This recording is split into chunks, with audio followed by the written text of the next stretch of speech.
here. What do you think people misunderstand the most about journalism, or specifically like what you do? Ooh, those are two different questions. Okay. Most misunderstood thing that I do is that it's just fluff pieces, and it's like doesn't actually matter. That my stories are like whatever, move on. Do people internally, like within the news, is that what you get that vibe from them? With internally and externally, yeah. Really? There's always been feature reporters, but I think the people who are like the hardcore news, like hard news, breaking news, that sort of thing, that's like looked upon a little more with a little bit more validity. Yeah. Whereas especially when I first started, because I was like paving my own way, creating this new role within the company, it was like, oh, James just does the weird stories. He's just the quirky guy, you know? And it's like, no, actually, I think my personality plays into the type of stories I do. But what's really important is that, like, if I'm doing a story on you, you have things you want to say. You have passions, you have beliefs, and I want to do my best to make you feel heard and understood. And I think also what you do is important because it paints a larger picture of what's going on in any given point in time, right? Like if the company you're working for is putting out 100 stories in a month, like if 100 of them were all just serious, like these are all the 100 worst things that happened this month. Like, yeah, we need to know about the 100 worst things that happened this month, but if that was all we got, I would be pretty stressed out and depressed and scared. We had a skit that never saw the light of day on this channel. We did like a morning news versus the nightly news, and how like the morning news tends to be like, you know, pretty positive and like this thing happened, whatever. And then it was like the nightly news, and the anchor was like, he was messed up and just stressed out, hated his life. But I think like with what you do, showing people that do fun, that there is also fun, there is also excitement and weirdness going on in the world. You know, it's nice to see that. It's important, and we need that palate cleanser. Now, everybody says, yeah, we need to have positive news. Yeah. But nobody like watches the positive news or clicks on the positive news. They just hate is way better for engagement. For or sure. Blood and guts. If it bleeds, it leads is the classic like newspaper line. Yeah. And I can see the data on my stories. I want everybody to click on my stories. Like, help me out so that way I can, you know, make more positive stuff. Yeah, right? Yeah. But unfortunately, the facts are people don't click on that.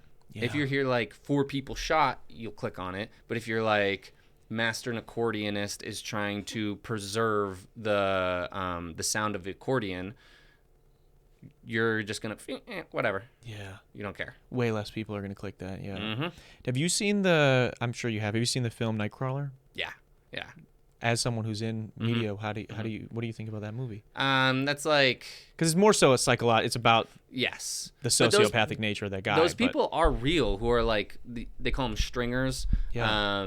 Who are just like working the overnight hours, and they know that, you know, we can not have an overnight person, and we'll just, you know, pay them on a freelance basis, basically, or like a per content basis. Yeah. So those people are real, not to that extent. Obviously, it's a dramatization. Sure.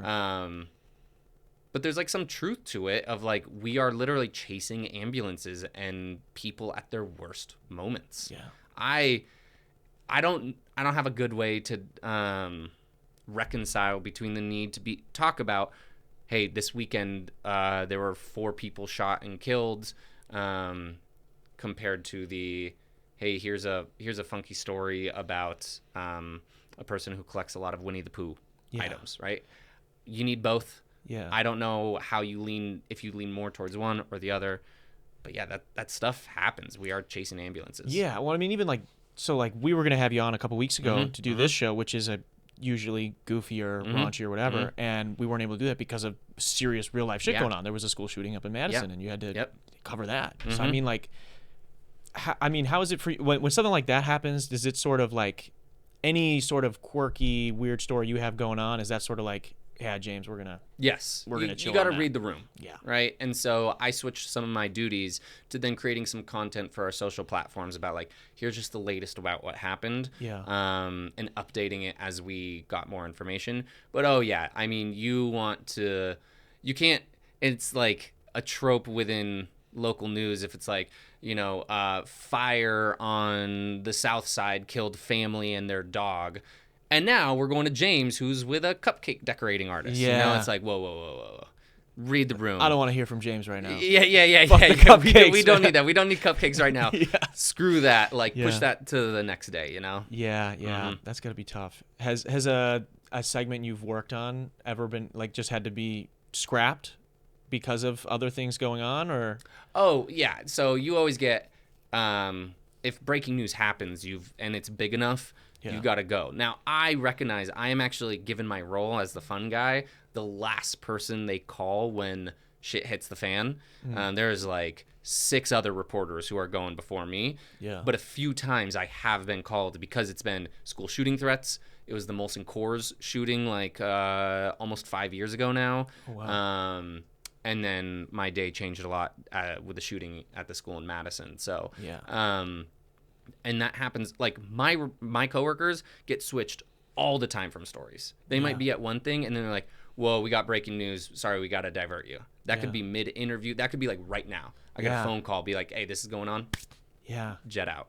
Wow. That could be disorienting, I feel like, especially if you're like a regimented person. You're like, all right, I'm going to get this part of my work done here. I'm going to answer some emails at this time of the day. And then all of a sudden You can't be regimented if you're in news. Because things change in a moment. Yeah. So you've just got to be willing to, like, go with the flow. What's happening? We're going to make this change. Wow. Yeah, you have to be flexible. And that's also why we love the job, because there's so much change and there's uncertainty and it's just fun like that. Yeah. I don't want to know that I don't want to be an accountant. Yeah. Cool to be an accountant. I don't blame you for it. It's not me. Would you do a story on an accountant? If There was something cool that he was doing? If there was something super cool about, if the accountant was giving maybe like free tax advice to disadvantaged people and helping them save thousands of dollars, I might do a story on that accountant. Hey, thanks for watching there, guy.